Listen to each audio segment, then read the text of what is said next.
power saving mode. So I can put it right here instead of Wi-Fi hotspotting. So now if I go to my drop-down notification shade, I can see power saving mode included with the quick setting toggles, and I can see the rest by going right there. I can also edit directly from the screen by going to edit. Takes me again to that control panel where I can do the same thing, and I can also reposition them if I want. You also have that toolbox feature, one-handed operation, which is very interesting, which I have turned on. That's off by default. But basically, in order to enable one-hand operation from the side you want to operate one-handed, all you have to do is swipe just like that. You swipe in and out. So let me do that again. That disables it. That enables it. And if you're left-handed, you do the same from the left edge. And it's left justified. Now this one-handed operation also comes with some other features. So you can resize the window. If you tap up here, you get another dock, which you can also edit. So if you go to edit, you can select which apps you want here. You basically drag and drop apps to that dock. Click check. And then you can also go to full screen mode. You can go to your people so you can see all your recent contacts. And then you can also change your volume. Go back, home, and your recent apps button. Now under personalization, you have easy mode. Now easy mode is kind of the grandma mode. So you get these 3 screens. You can add contacts for quick access to them. So you can create existing or add existing contacts or create new ones. You can see these quick widgets up here for weather, date and time, as well as access to your LED lights, so you can turn on your flashlight, which I actually find very useful. I wish that was kind of integrated under quick settings. You have your magnifier, so you can use this as your magnifier for reading your menus. You can see these icons are bolder. You have your phone app, your messaging app, your browser, gallery, email, etc., etc. And you can also add additional apps right here. So all the apps you have pre-installed, you can also add. And you can go to more apps to see all the ones that are not installed. Now under motion and gestures, we have some familiar options, including air browse. But basically, this will tell you exactly what that feature does. So you can swipe down above the device without touching it, left or right, up and down to navigate emails, to browse your gallery, to navigate through websites or scroll through websites on the internet. You also change your music either in the music app or directly on the lock screen, all without touching the phone. You also have direct call. So when you're looking at a contact, all you have to do is raise your device to your ear and it will automatically call them. This also works under messaging. So if you're looking at a text message and you just want to call them, just lift it to your ear. I actually find that very useful. We also have Smart Alert.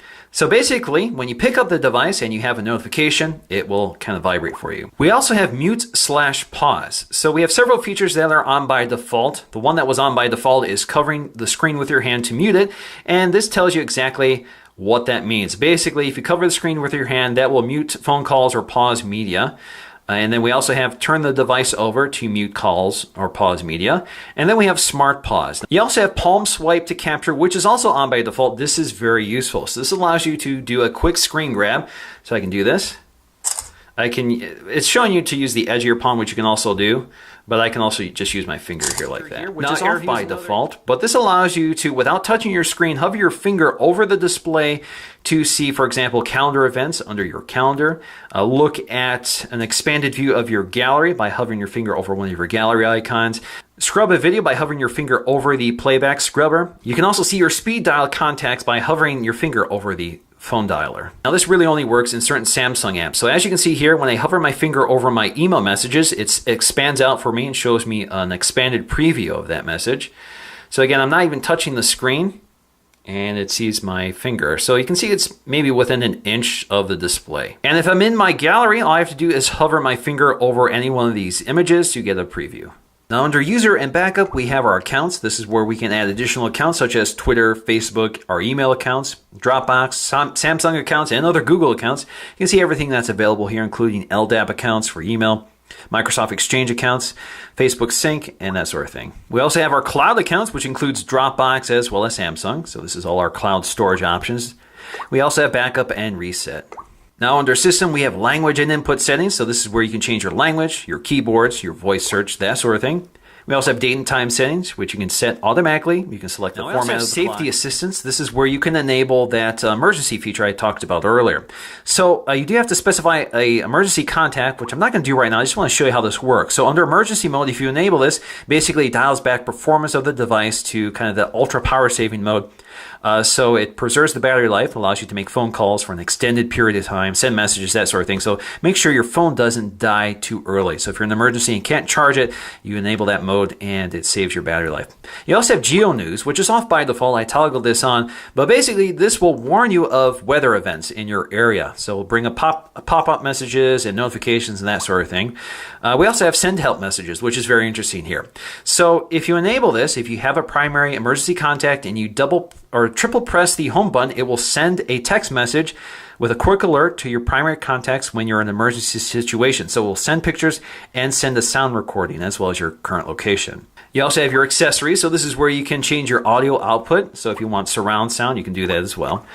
We also have our battery. Now, in terms of battery life, I've had a really good experience so far. I'm able to get about 17 hours out of battery with a comfortable margin.